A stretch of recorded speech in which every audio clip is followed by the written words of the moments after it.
Welcome to the Job Shop Show, where we talk with the owners, suppliers, partners, and customers of custom manufacturers. Listen and learn the secrets of top-performing job shops, the tools, techniques, and backgrounds that have made them successful, all in the quest of raising the bar for custom manufacturing. I'm your host, Jay Jacobs. This episode is sponsored by Paperless Parts. Built by job shop manufacturers for job shop manufacturers, Paperless Parts is the top-rated quoting and collaboration platform in parts manufacturing, designed with the unique challenges of our industry in mind. Patented geometry-driven technology rapidly pinpoints manufacturability issues and levels up the way your shop creates quotes, communicates with buyers, and processes orders. Whether you focus on sheet metal fabrication, CNC machining, additive manufacturing, or one of the many other processes, the secure, ITAR-registered, and CMMC-compliant platform streamlines the entire RFQ to cash cycle. As a result, your shop can generate more accurate quotes, faster, and more efficiently. Plus, with real-time analytics, you're finally able to make informed, long-term business decisions from your quoting data. Ultimately, Paperless Parts users tell us we enable them to maximize revenue and profitability, improve customer satisfaction, and gain valuable time back in their days. For more information, visit www.paperlessparts.com. Shazam! This is Jay Jacobs. Welcome to yet another really insightful episode of the Job Shop Show. We are thrilled to host Carla Mathiason, the dynamic CEO of American Flexible Products. American Flexible is an employee-owned company nestled in the heart of Minnesota. Join us as Carla unravels the fascinating journey of her company's evolution, recounting the pivotal moment in 2008 when they embraced full employee ownership through an employee stock ownership plan, otherwise known as an ESOP. This is when they transitioned from founder-owned to employee-owned. Our engaging conversation has Carla delving into the inner workings of ESOPs, something I've wanted to explore for quite a while, something I really didn't know a lot about. She demystifies the process of share allocation and valuation, which is really the underpinning of an ESOP company's unique structure. Drawing from her rich 29-year history with the organization, Carla shares her personal odyssey of pivoting from a career in nursing and then navigating through diverse roles and responsibilities before assuming the mantle of CEO. Her story not only mirrors the company's growth, but also highlights the profound cultural bedrock of American Flexible, one rooted in employee empowerment and the cultivation of robust customer relationships. Tune in to gain valuable insights from Carla's wealth of experience and discover how employee ownership has become a competitive advantage for American Flexible. It's an episode brimming with inspiration, wisdom, and the undeniable spirit and vibrancy of a truly inspired leader. Here we go. Welcome to the Job Shop Show, Carla. Thanks for having me, Jay. I'm really excited to be here to chat with you today. I am too. Your background and the company, what you do, as well as the way that you're organized as an ESOP, there are so many questions I have, and I'm very excited to dive into some of the specifics on things that are unique, things that I don't think I've covered before in other podcasts. I wanted to start out, though. I watched your video on your company, really liked it. I would encourage people to go to your website and watch it. And one of the things that struck me, which was something that we did at Rapid, is you say when someone calls in, they always talk to a live person. Yes. Why do you have that set up? What is the reasoning behind that? Growing up in the industry, and I have been with American Flexible for 29 years, I think it's important to make that personal connection. And it all starts with that person answering the phone, knowing that there's always going to be somebody there to help them, to take care of them, so they don't get stuck in that, press 3, then press 4, dial their last name. We're in a service industry, and we want to make sure that we're servicing our customers the best that we can. And that live person answering the phone with that smile and happy voice is the best way to start the conversation. Do you train people to smile when they answer the phone? I do. I can tell you. So I started out answering phones with American Flexible, and I would go home and my kids would make fun of me for the way that I would answer the phone. I'm like, well, what do you mean? How am I answering the phone? They're like, you're just too happy. I'm like, well, it just shows customers appreciate when they call in and they talk to a happy person. It just sets the tone. So, yeah, I mean, when we train people in, and I still answer the phone today, if people are busy, I'll pick it up and just greet them with a smile and, start that conversation off in the right way and let them know that you're here to help. I was trained as a salesperson that when you are speaking on the phone, seems weird. However, when you smile, even though someone can't see you, smile is communicated somehow in your speech. And I personally saw a lot of better reception to my calls when I was smiling, particularly in the first minute or so when I was cold calling someone. Yeah, like you said, it comes through. If you're smiling, it makes you feel better, and that goes through to the phone. And Mhm. I'm still old fashioned. I still like to pick up the phone and talk to people in person. I understand the reason for email, but I don't know. I just think that that's one thing that we've lost a lot in business today is that personal connection. And so I really instill in all of our people here to go talk to your customers, to go talk to your vendors, to build that relationship. I still have customers that call in and talk to me, and they're customers I dealt with 20 years ago, and I know their kids and I know their family. And it just, I think that is missing from business today. And I just want our team here to continue to work at building it, to just, that's an important part of who we are as a company. I couldn't agree more. People buy from people, and if you have that relationship, they are a lot more willing to forgive and work with you when you make the inevitable goof up. It Yeah. That relationship is important as opposed to a robotic voice on the other line.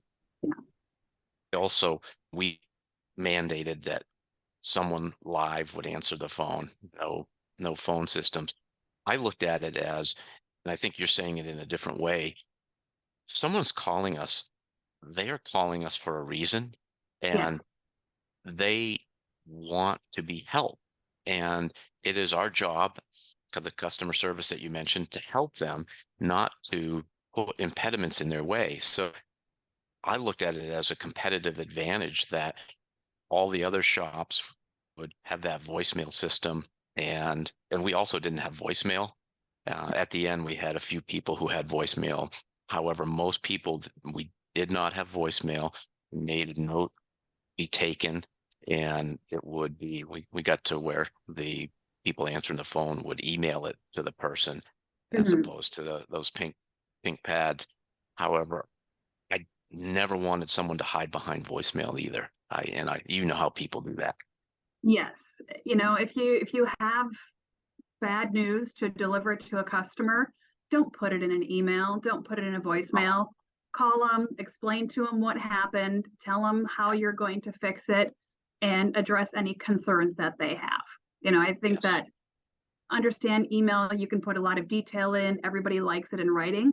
Follow up with an email if you need to, but that first initial contact needs to be over the phone.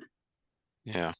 Well, I can see how American Flexible is such a great company to work with as a customer with the attitude that you have as a CEO. Let's talk about your story to getting to BCO, and actually before, let's talk about what does American Flexible Products do?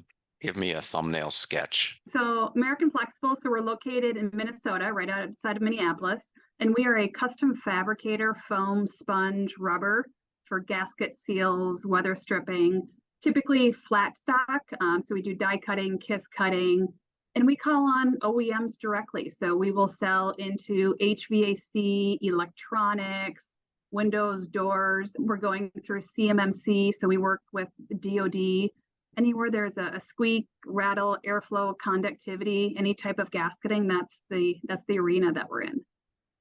And you started out 29 years ago, I think it 29 was, years. as Yeah. administrative assistant, and now you're CE. Wow, that's amazing. It's so cool to see that and see where the hard work and I'm sure dedication has gotten you. Tell us about that journey. Yeah. So I was employee number 4 in the company, answered an ad in the paper. They were looking for an administrative assistant. I was in school actually for nursing, and they would allow me to do my homework at my desk when I wasn't busy.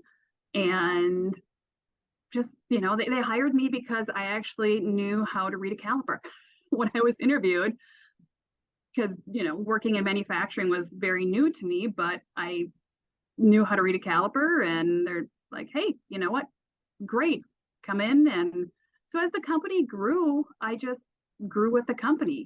We needed somebody in customer service. I learned customer service. We needed somebody in purchasing full time. I did purchasing. I've done pretty much everything along my journey within the company. And it gave me the opportunity to learn the entire process from the ground up. I created a lot of the processes, and it's just the greatest opportunity that I could have ever wished for. And I am very lucky and very fortunate to have had the opportunity to grow within the company to where I am today. And like I tell everybody that I work with, as an employee-owned company, 100% employee-owned company, everybody here is an owner and everybody here has a voice.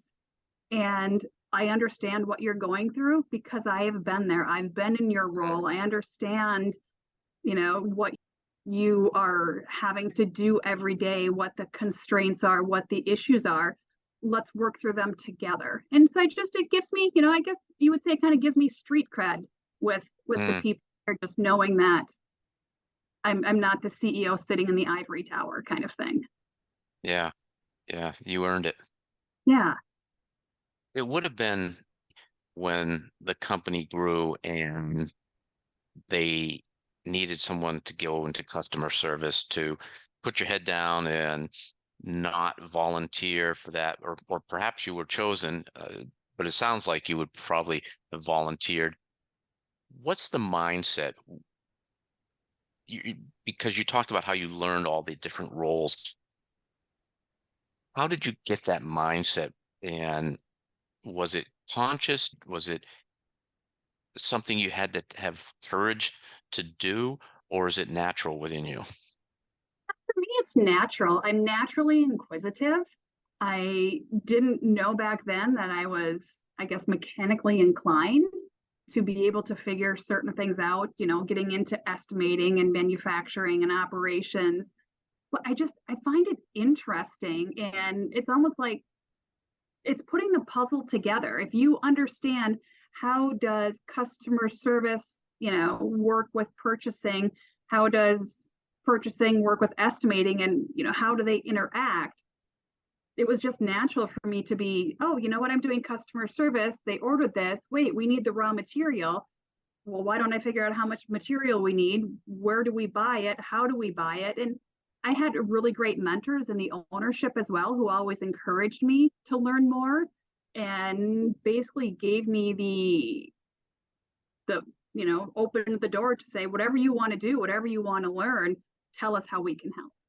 I want to give people the sense of scale. You were employee number 4, and Yeah. should say team member number 4, because I always look at that as team, and I think as an ESOP, you probably have the same mindset. Yeah. How many people are at American Flexible now? I think last head count was 46. Nice, Yeah. nice. You had a bunch of different roles, and you mentioned you were a buyer, so you were on the other side of the table in a sense. What lessons did you learn as a buyer and interacting with companies that you wanted to do business with that you took away and you put into the culture of American Flexible? it's for me, it's relationship building again. But I still work a lot with all of the different departments. And because I've been here so long, I have a lot of relationships built with customers and our vendor base. And my approach to them is I understand that there's emergencies and things happen, but I want to build that level of trust where I'm going to be honest with you. So if it's a mistake that we made and I need your help, I'm going to tell you that. If we are in a line down situation, I'm going to tell you we're in a line down situation. I'm not going to call you up on every single order and expedite this. I need better pricing on that. Because when I really do need that help and that cooperation, I want you to know that I'm being honest and sincere with it. I Mm. understand that, we're all in business to be successful and to make money and to have things run through our shop smoothly. And asking for price discounts, asking for urgent rushes if you keep going back to the well too many times, it can negatively affect that relationship. So it's Sure. more of an honest communication of, you know what, I need your help in this situation. How can we win this together? And it's the same thing Hmm. with our customers too, is, you know what, they are in a competitive situation trying to sell to their customers as well. So how can we be successful together to help things, be productive, be profitable, and be cooperative with each other? What's the nicest thing a customer's ever said to you? That we're their favorite vendor. That's awesome. Yeah. And did they tell you why you are their favorite vendor? We are very easy to work with. And, the joke is that, well, flexible is our middle name. Easy one, I know. But we really are. We want to be here to help the customer. One of the founders always said, treat them well because remember, customers are the only one that sends you money. Hmm. Yeah. But we do. We take a lot of pride in who we are, the service that we give, the quality that we give. And we are growing in the marketplace, and I really want AFP to be that fabricator that is well respected, that has a really good reputation, because in the scheme of things, it is a small community, and we're Hmm. really proud of what we have built. And we want, as a 100% employee owned company, we want to go on for generations. And reputation, quality, service, dependability, all of that is very important to our identity. And so just knowing that our customers, that we're easy to work with, and it makes me and the rest of our team really, really proud. That is a wonderful approach to business. I love it. And I think is more fun. And the benefit though is that the customers will you are their favorite vendor. Yeah. And one of the things that Rapid, we had I'll call a sub-core value was frictionless business environment. We wanted to be so easy to work with that they automatically gave us the business because they had so many other vendors who were problems or would take up more time, and they knew that they could offload it to us and get that off the plate and get down to the other things that were going to suck up their time. And sounds like you have the same approach. And we always like to give our customer hope. Nobody ever likes to say no. Sometimes we have to, we understand that. Hmm. But if they call us with an issue, whether it's delivery, new part, line down, whatever it is, we always say, you know what? Give us time. Let us look into it. What do you need? How soon do you need it? How can we be of service? And we will all get together as a team. If it takes my production manager, my engineering manager, whoever it is, we're going to do Hmm. what we can to help the customer out, because it is a customer service business. And the more that you help them, the more loyal that they're going to be. Yes. I think relating to this, and a lot of the things that we're talking about are culture. Yeah.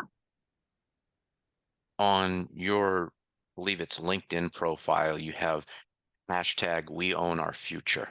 Yeah. Tell me about that. So in 2008, there were three founders and they were looking at retirement. And I remember sitting in my office, think at that point I was senior buyer, and they had people come through, and there was four key employees at that time who had been with them for, let's see here. So the first three before me were all still with the company at that time. So we were all kind of talking like, what's going on? What are people coming in for? And then a couple of months later, I had overheard a conversation about selling the company and got concerned. So I went and talked to the CEO, and he's like, you know what? We're just looking at options for retirement. And about a month later, they brought the employees together and they said, you know what? Everything that all of you have done for the company, we wouldn't be here where we are without you. And yes, we are going to be retiring, but we are selling the company to our employees, and we will be a 100% employee-owned company. And they fully trusted in us to kind of carry on that legacy. And that was 2008. So we own our future is because we are 100% employee owned. Everybody here, no matter who you are, no matter what role, it's, our administrative assistant answering the phone, putting that smile on, greeting the customer. It's customer service, taking care of the customers, helping them out. It's purchasing. Are they buying the best that they can buy? Are they saving us money? It's people in production, or, our production team. Are they hitting efficiency ratings? So everybody here has a direct role in the success of the company because of that 100% employee ownership. And that's a really exciting opportunity for us to own our future because it is in our hands. I have a lot of questions about ESOP. They came to you and they said, we want to sell to the employees. And had you ever heard of ESOP before that? I did, and my first exposure to an ESOP was not a good one. The company that I knew of previously actually went bankrupt because it was, I don't think they were 100% employee owned, but basically they mismanaged their ESOP and they went bankrupt and closed. So when they said employee owned, I'm like, oh no, this isn't going to be good. And they, the ownership at that point, I still see them. We still get together, and they always, hey, remember when you didn't think this was going to be a good idea? Yeah, it was scary because we didn't know. How does it work? Three owners own 100% of the company, and now they want to transition to the employees owning 100% of the company, and they own none. How does that work? What are the mechanics? In the beginning, obviously, we weren't privy to how it all got set up, how they determined how they, what direction they were going to go for the buyout. But what I can tell you is that they went to the bank and they took out a loan for roughly half the value of the company. And then the company then took out a loan out from the company for the other half. And so we paid the bank loan every month to the bank for half the value of the ESOP. And then we paid the owners their payment every month for the other half. So they termed it a friendly loan because it was loaned directly from them to the company for half of it. So they, at the time, essentially, they sold 100% of it. It wasn't a step transit. No, it was 100%. Yeah. So I'm just going to throw a fictitious number out there. Say that the company was valued at $6 million, three owners. They each, earned their $2 million share. So the company would have loaned them $3 million, they would have essentially loaned the company that $3 million that we had to pay back directly to them. And then they went to the bank for the other $3 million. And then the company paid that loan as well. I assume that bank had first priority. Correct. Yeah. Yes. And I don't know what the interest rates were at the time, probably pretty low at that time. It seems though that a lot of cash flow going out the door to pay the owners, and cash is the lifeblood of the business, particularly if you're trying to grow, if you want to maybe not even invest in new technology, but replace equipment that has outlived its life. How many years was the payout structured? Was it different for the two loans? They were both 20-year loans. Ah, okay. Yeah, yeah. And are you still paying on those loans as a company? Nope, all loans have been paid off for the ESOP. So you were able to have enough cash left over after paying those loans to grow to generate the cash, which it sounds like you were able to pay the loans off early. Yep, being so AFP was started during a recession. And in spite of starting during a recession, and we've been through what, probably three at least that I can think of since I've been with the company, it was run very conservatively. And instead of buying new equipment, they would buy used equipment and refurbish it. Two of the owners at that time were degreed engineers, and so they would build jigs, fixtures, they hand built machines. So we weren't going out and spending a lot of money on brand new capital expenditures. And so there were some lean times. 2008, I remember sitting in the meeting in probably May, June of that year when they announced we're becoming 100% employee owned. October of 2008 was our largest month in sales in the history of the company. Everything was great. That December, that December, I mean, Yeah, you could hear the birds chirping. I lived And through it. That was a yeah, hard period. it was a very, very different conversation. And, there's a lot of cost associated with even getting the ESOP set up. And I mean, probably back then, a couple 100,000 just I mean, when lawyers Yeah. are charging $1,000 an hour, it gets expensive. So yeah, they had put a lot of money into establishing the ESOP, and business, was suffering. And so we were all a little scared. And yeah, you have all these loans that are due. And back then, I don't know if they put off taking their loan payments for the health of the company. I wouldn't doubt it, because that's just who they were. But we made it through, and we learned a lot of really tough lessons, but really valuable lessons on how to lead a company through those tough times. How many people were at the company when the ESOP was formed? We were right around 20 people. So it was a small company, and it was, yeah, right around 20. When they sold, was that their last day, or did they remain with the company, or did they come in even if they weren't being paid and helped? How did that transition happen? Yeah, so they each held, so we had CEO, COO, and CFO. Our CFO retired within about a year.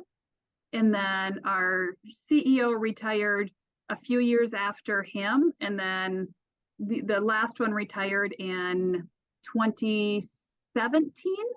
So they kind of, staggered it. So we did have them to refer to.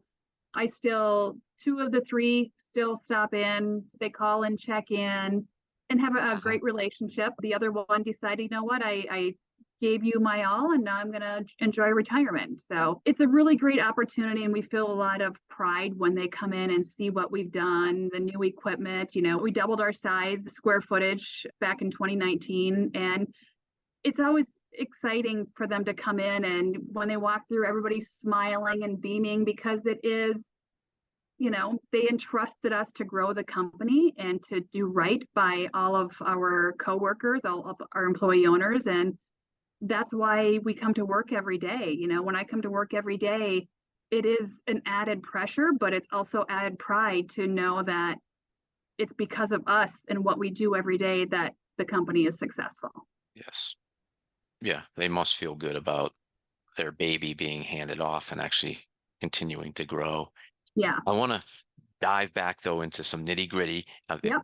someone's listening and they're thinking about an ESOP, the owners, they remain for different periods of time. They were still drawing a salary then Correct. Yep. that was commensurate with their what they should be paid. Yep. Do you know if they adjusted that from what they were previously They making? did. Yep. When it was privately held, they were privy to whatever they were making, and they did make sure to let everybody know that now, as an employee owned company, we do our salary surveys, Okay. and it's Yep. all based on, current market. So all of the salaries for the executive team are based on current market rates. I'm trying to understand, you started out, in essence, the company owned all of its shares, and then they were distributed out in to the existing employees, probably based somewhat on tenure, maybe the compensation, role, et cetera. And who determined that? Was that the owner? Was it I'll call it an ESOP committee?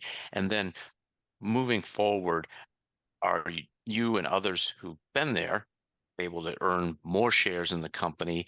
And how about new people who come in? How does that whole employee ownership thing work, and starting from the beginning? So good news is the federal government is very involved in how ESOPs are set up. So my previous experience with an ESOP should not happen today because there is a lot of oversight. There's actually 3 different companies that we work with for the ESOP. One is our trustee, and they kind of help us. They answer questions. They distribute. They're the ones that we send money to every month that we put into fund the ESOP. There's the valuation company. And so once a year, we go through a valuation. They come out, they talk to the leadership team. They look at sales of the last year, the last couple of years to kind of see, how things have been going. They Hmm. look at your forecast. They get our monthly financials. They get our tax returns to really get an idea of the financial stability, the sales. Are we growing? Who are your top customers? What are your profit margins? So they have full access to all of our financials. And based on current market value of the company, they will determine a share price. Hmm. And they then give that share price. They come back to us and they say, okay, here's your share price. It was based on these factors. Do you agree with it? Do you disagree with it? And then we've never said, no, we don't disagree. Not sure what would happen if they did that. Sometimes we're like, it went up how much? Which is a good thing. But then they will give that share value back to the trustee. And then there is another company that will distribute all of the shares and all of the cash if people are, diverse. There's a lot of different ways to get money out. So there's 3 companies that take care of all of the regulation of the ESOP and control all of the money and determine the share price. So with AFP, basically when they went and they took the loan out for the company, they put in, let's just in round number, let's say that there were 100,000 shares. Hmm. And those shares are released over a 20-year period, 20-year loan. So a 20-year period that the Mm. shares were released. Even though we paid the loan off early, it's still 20 years. So every year that would make 5,000 shares are released and distributed through all employees that are eligible. And eligibility is you have to be here 1 year to get into the plan. And your number of shares are distributed based on tenure with the company and compensation. So the longer you are with the company, the higher your compensation, the more your number of shares you earn. It's kind of a behind the scenes calculation. The 3 companies that I was talking about, there's one of them that takes care of all of those calculations to determine the number of shares that everybody earns. And then everybody has the exact same share value. And it's very much like a 401k where it's a 5-year vesting period. And Okay. Yeah, yep, that's important. Yep. yep. So once you're in the plan for 5 years, you're 100% vested. And every year as new shares are released, the number of shares you have should always go up because as Hmm. people leave, whether it's through, retirement, disability, just leaving jobs, whatever it is, all of those shares, we buy all of those shares back, and then all of those shares are recycled back into the plan. So many questions. I'm going to state something for confirmation.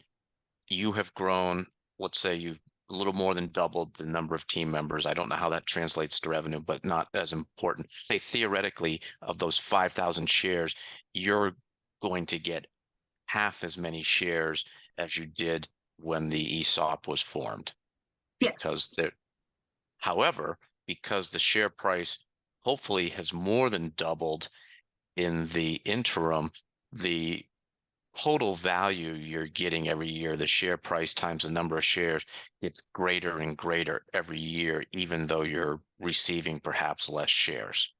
Yes. Yep. I can tell you that just in the last 7 years that I've been CEO, the company revenue has doubled, and we have seen significant increases in our share value because of that. What happens to go back in?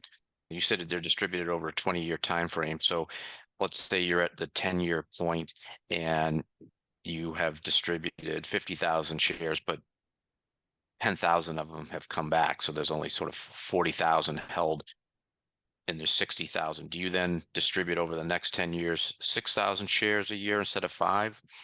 Yeah, so there is a time period that those recycled shares, they don't all go back in and just get distributed the next year.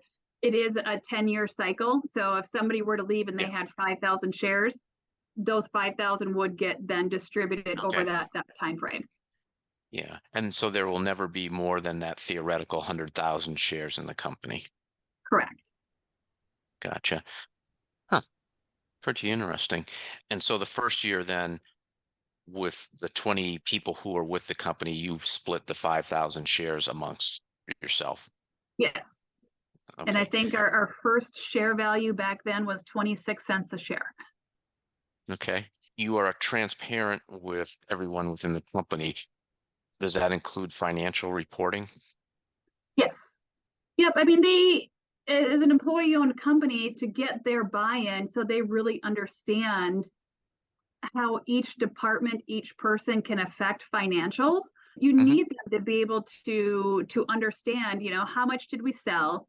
What was the profit? What is our profit margin? What are the hours worked that it takes? It's just Hmm. there's so many different, I mean, we try not to get too deep, but if they have questions, obviously they can come and ask, but we do post financials every month, the number of jobs, total sales, efficiency by resource, that type of Hmm. thing. So everybody can, get a better understanding of How where do all the you costs come from.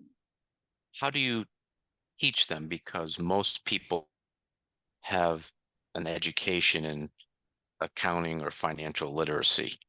We've sat down with the group, and the remodel is we put a great big TV in our lunchroom. The results just used to get posted on a board and nobody would ever go to them. But they're posted on the video now. So when they're sitting in there on break, it will scroll through Mm, everything. And once a year, when we have our meeting, when we hand out stock certificates, we talk ESOP, and we actually have 3 different groups that we talk to now, because the longer we're in ESOP, you have people who've been in here almost since day one, who mm, are way past, looking at, oh, I'm eligible for diversification, or I'm looking at retirement. So that's one conversation. And you have the conversation with people that have been in there, 4, 5, 10 years, who, they understand it, but they may like getting a bigger balance. What can I do with it? And have a different set of questions. And then you also have the group we called 0 to 4 years, who are new to the ESOP, and they have a lot of questions that new people are going to have. And so the longer that they're in it, the more different, the more in depth the mm, questions are. And mhm. so it's an open conversation with everybody, just kind of talking, here's how your share value is determined, here's your number of shares, here's what we do to affect it, here's how the sales affect it, here's how to read, the information that we're putting up. You mentioned that you send money to one of these three companies. Is that distributed as a dividend? Do you do dividends to shareholders, or what happens? Let's say you were like crazy and you had 50% EBITDA in the company. You had this pile of cash. What happens to that pile of cash then? And that's my way of asking about dividends. So no, so ESOPs can be set up many, many different ways. We do not pay dividends.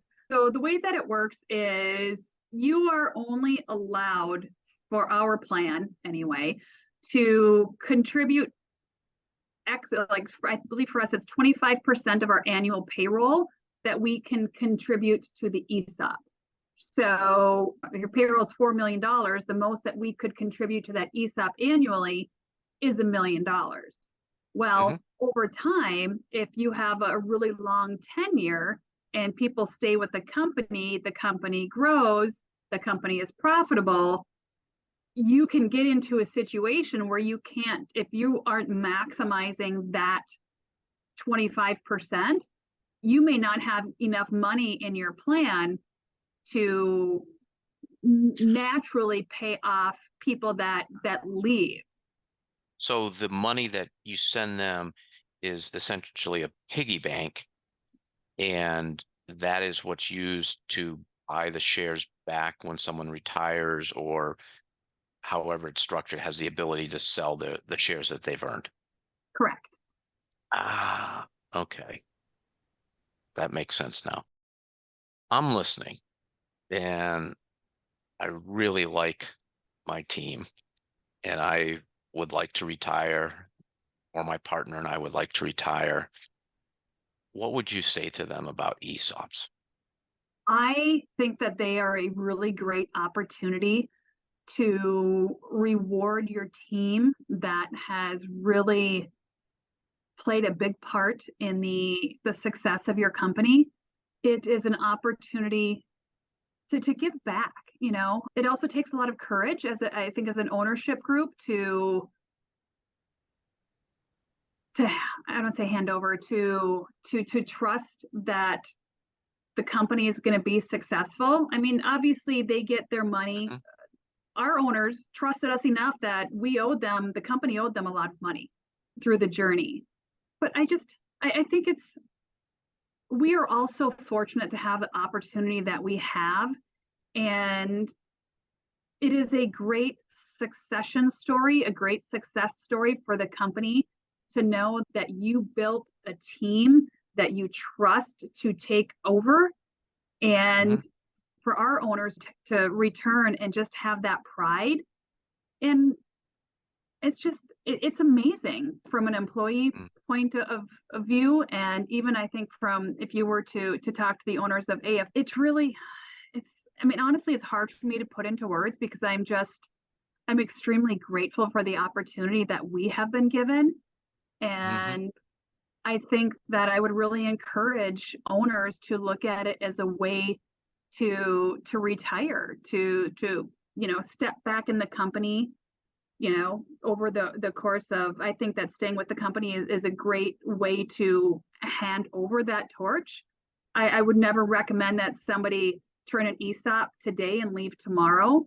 You really have to have a solid succession plan for it to be successful, and transparency for it to be successful, Hmm. and the right team that is going to treat it as if it's their own, because it is. I mean, yeah, we are 100% employee owned, but we all have ownership in it, and we are going to come to work every day like it is our own, and we are going to put in that time, that effort, because we want it to be successful, because there is no other choice. Yeah, you're all in it together. And I think, as you said, it's a way for an owner to transition out of the business. However, it's not a strategy to leave tomorrow. If Right. you're thinking about this, you, I'm, this is my interpretation. It's probably a 5-year plan. Maybe from Yes.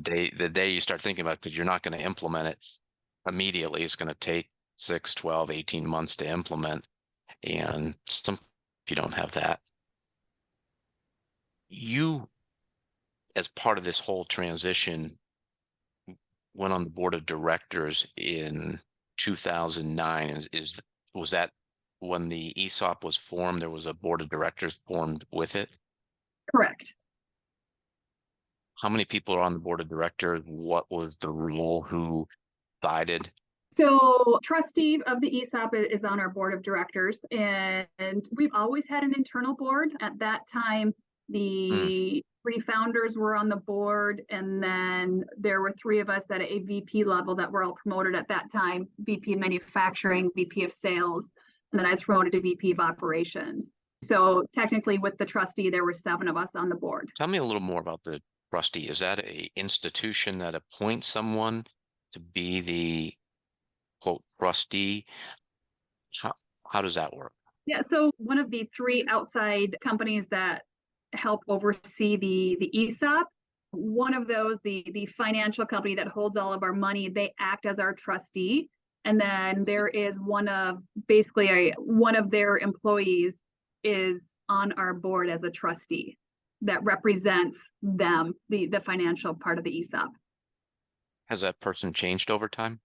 We are on the second person, but the person that's on the board now has been with the company since we started the ESOP. So there is really great continuity. They know us very well.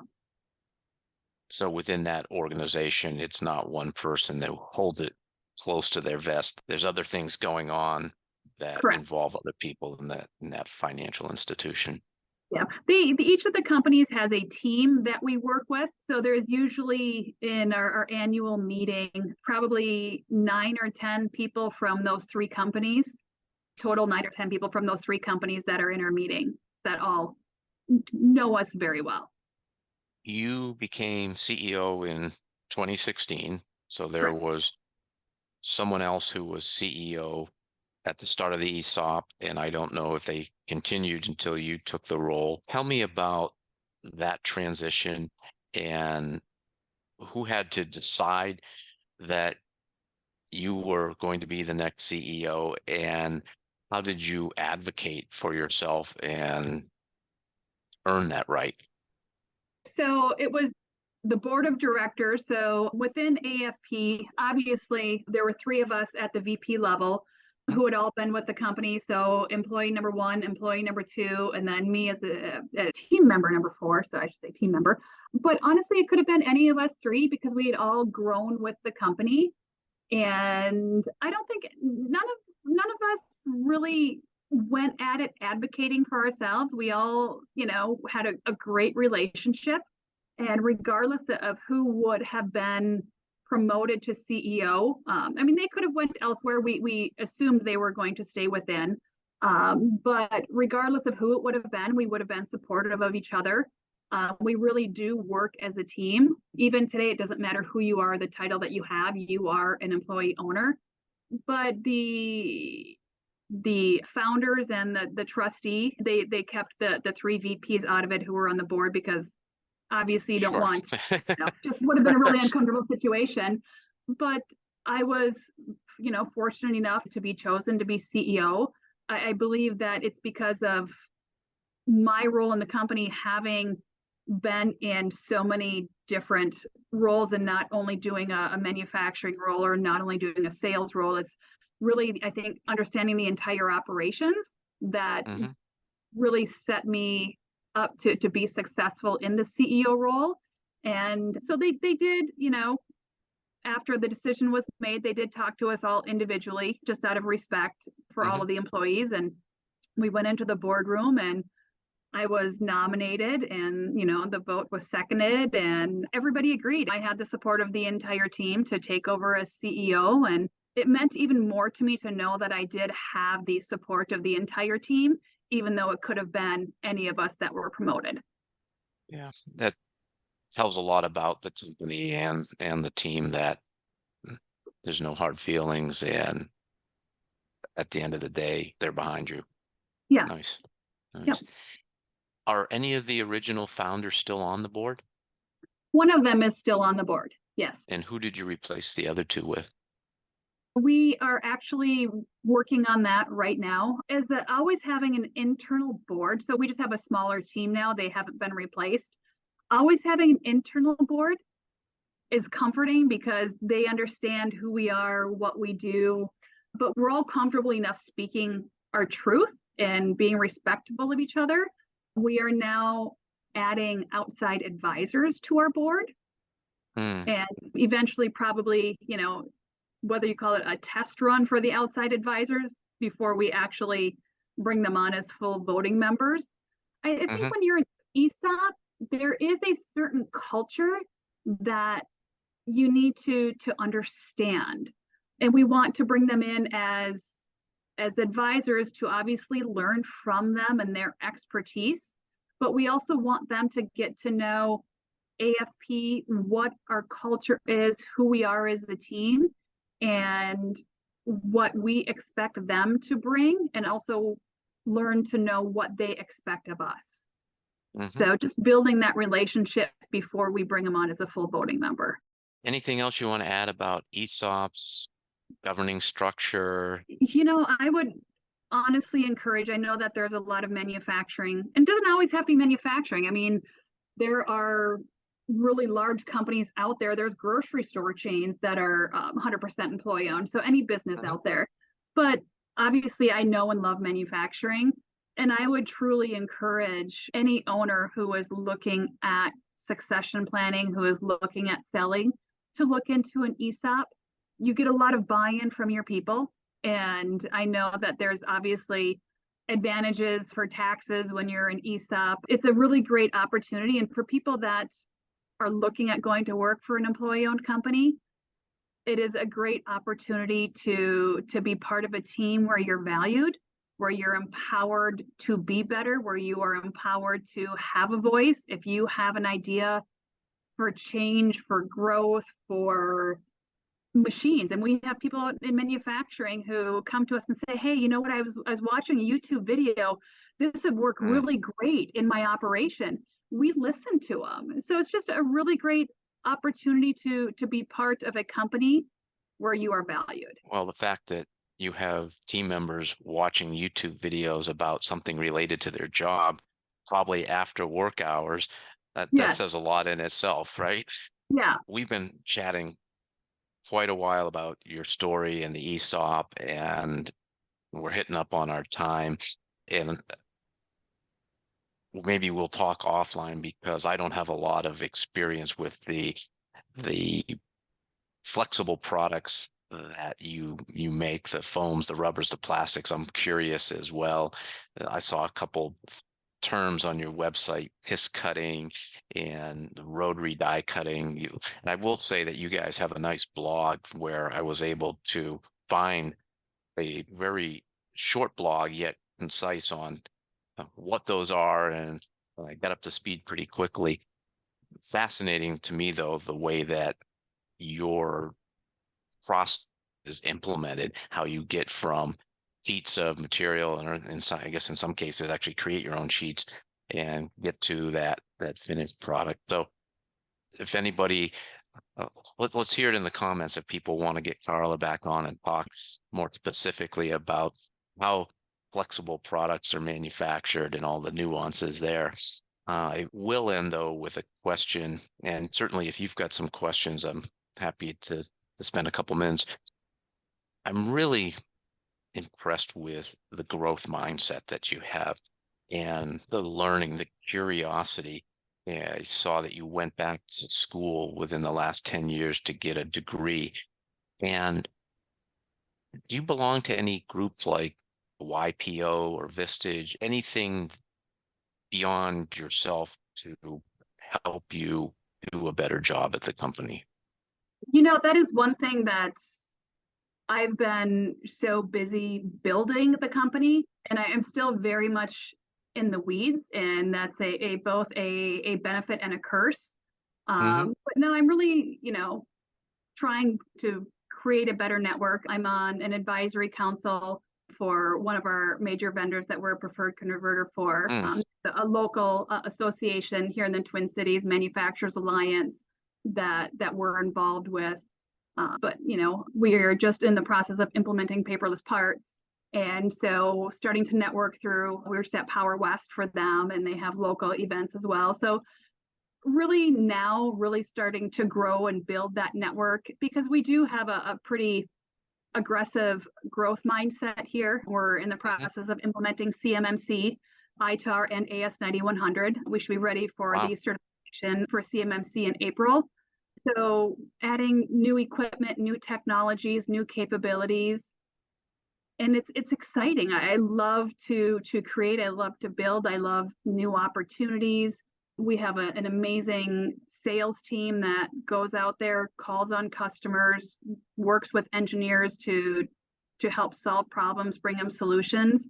We have our manufacturing team is Jim, the production manager, has been with us for 30 years. You could say, hey, Jim, I need to run this part.